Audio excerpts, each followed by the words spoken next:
En el año 2008 comenzó una crisis económica mundial conocida como la Gran Recesión. Tuvo su origen en Estados Unidos. Aunque ya hubo síntomas desde el año 2007, la quiebra del banco de inversión Lehman Brothers en septiembre de 2008 marcó el momento en el que la crisis se extendió a la mayoría de países desarrollados del mundo. Vamos a ver brevemente las causas de la Gran Recesión y, sobre todo, sus consecuencias.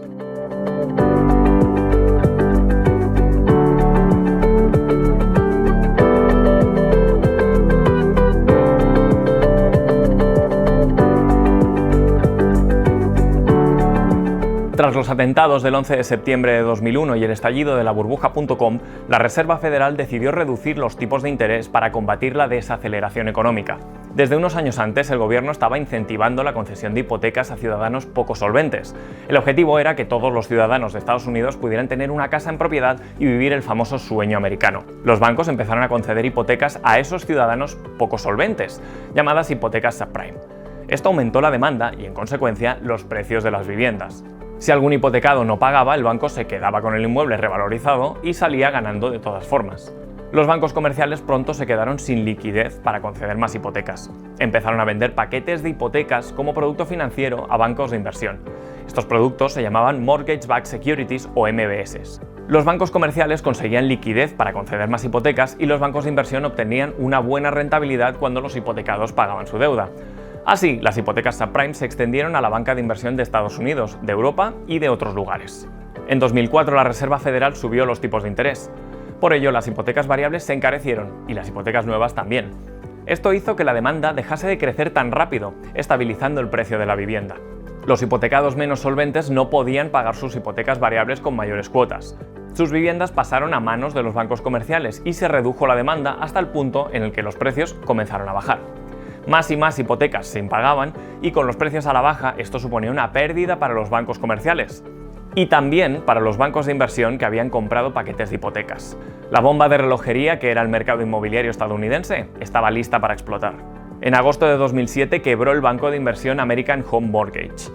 Era la primera víctima de varios pequeños bancos que quebraron meses después.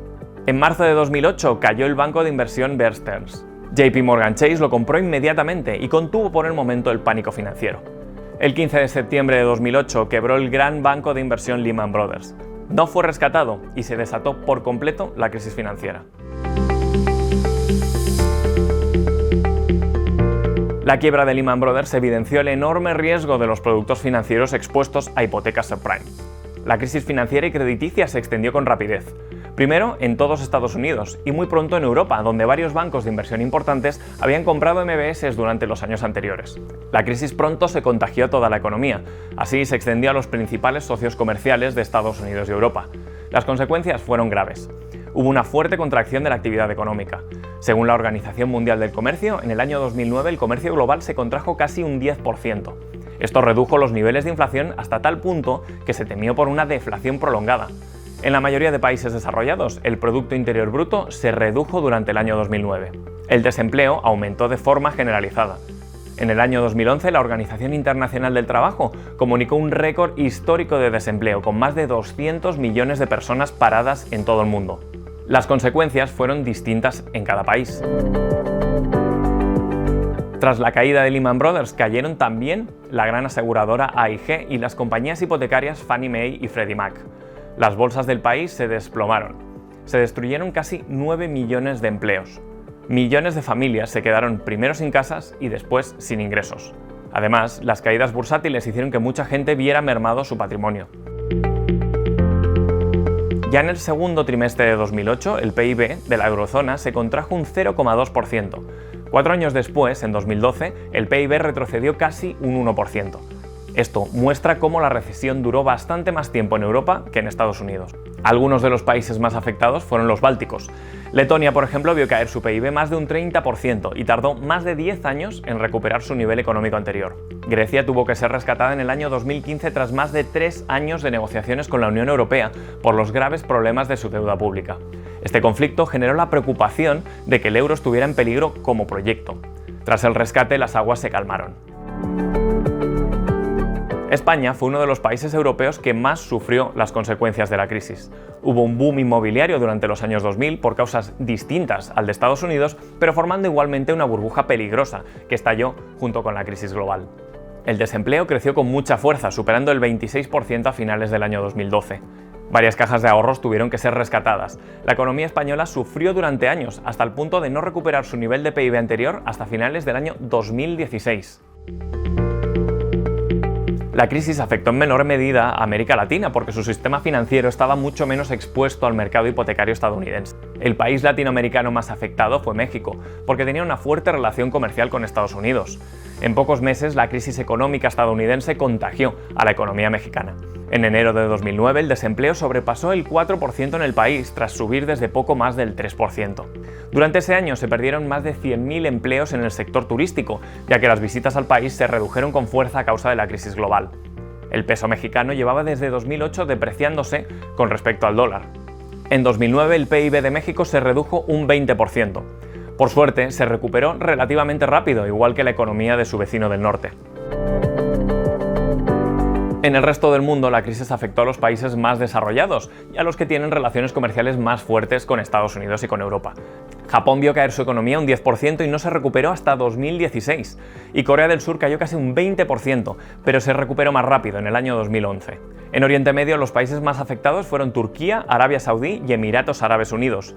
Su PIB cayó entre un 10 y un 20% y se recuperaron muy rápido, para el año 2011, igual que Estados Unidos. África fue el continente que mejor pasó estos años de crisis. Apenas hubo contagio porque su sistema financiero estaba poco desarrollado y globalizado, y además los niveles de comercio con Europa y Estados Unidos eran bajos. Los dirigentes de Estados Unidos y Europa pronto pusieron en marcha medidas para suavizar los efectos de la crisis, para encarrilar cuanto antes el camino de la recuperación y para evitar, en la medida de lo posible, que la situación se volviera a repetir. Vamos a ver algunas de las principales medidas que se tomaron.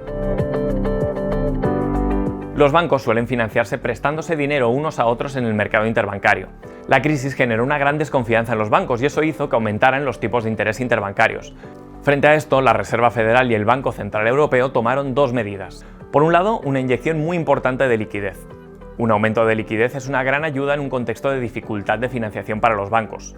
Por otro lado, redujeron con fuerza los tipos de interés, empujando así a la baja a los tipos interbancarios también. La Reserva Federal redujo su tipo de interés de referencia al 0,5% a finales de 2008, cuando a principios del año 2007 estaba en el 6%. El Banco Central Europeo reaccionó más tarde, pero también redujo los tipos de interés desde el 3,25% en 2008 hasta el 0,25% en 2009. Los bancos centrales se posicionaron como prestamistas de última instancia en el sector bancario. Esto suponía una especie de red de seguridad para cualquier banco privado que tuviera dificultades financieras, y eso aumentó mucho la confianza en el sector y ayudó a la recuperación. El gobierno de Estados Unidos gastó 700.000 millones de dólares en comprar deuda tóxica de bancos privados a cambio de una participación en ellos. El objetivo era liberar a las entidades de esa deuda para así evitar posibles quiebras adicionales. El gobierno se quedaría con la deuda tóxica hasta que el mercado se calmase y la pudiera volver a vender para recuperar ese gasto. Esta medida se denominó quantitative easing o relajación cuantitativa y supuso no solo una gran ayuda a la banca, sino también una importante inyección monetaria en el sistema financiero. El gobierno de Reino Unido puso en marcha una medida muy similar, con 400.000 millones de libras para comprar deuda tóxica a 8 de los bancos privados más grandes del país. Además, en el año 2010, el Congreso de Estados Unidos aprobó el Acta Dodd-Frank. Esta nueva ley otorga al gobierno estadounidense mucho más poder para regular el sistema financiero, por ejemplo, pudiendo controlar instituciones financieras que estén en riesgo de suspensión de pagos. Los países desarrollados ampliaron la cobertura de sus fondos de garantía de depósitos. Esto supone un seguro para los ciudadanos, porque de este modo reciben una cantidad importante de su dinero depositado en el banco si éste quiebra.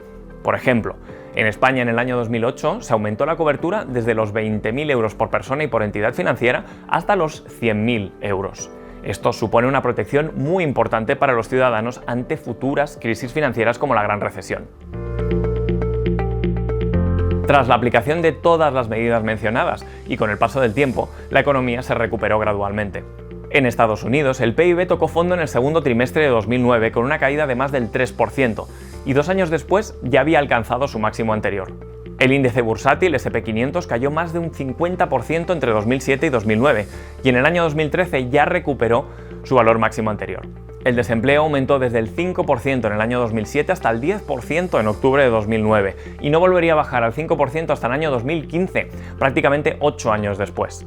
En la eurozona, el PIB cayó casi un 5% entre 2008 y 2009 y en el año 2011 recuperó su nivel anterior.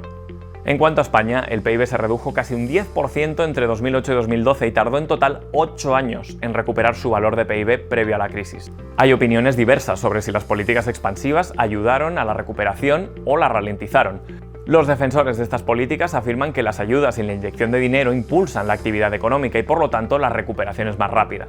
Los detractores, en cambio, piensan que estas ayudas solo sirven para mantener con vida empresas que en realidad deberían desaparecer. Y esto retrasa el proceso de limpieza de la economía y ralentiza la recuperación.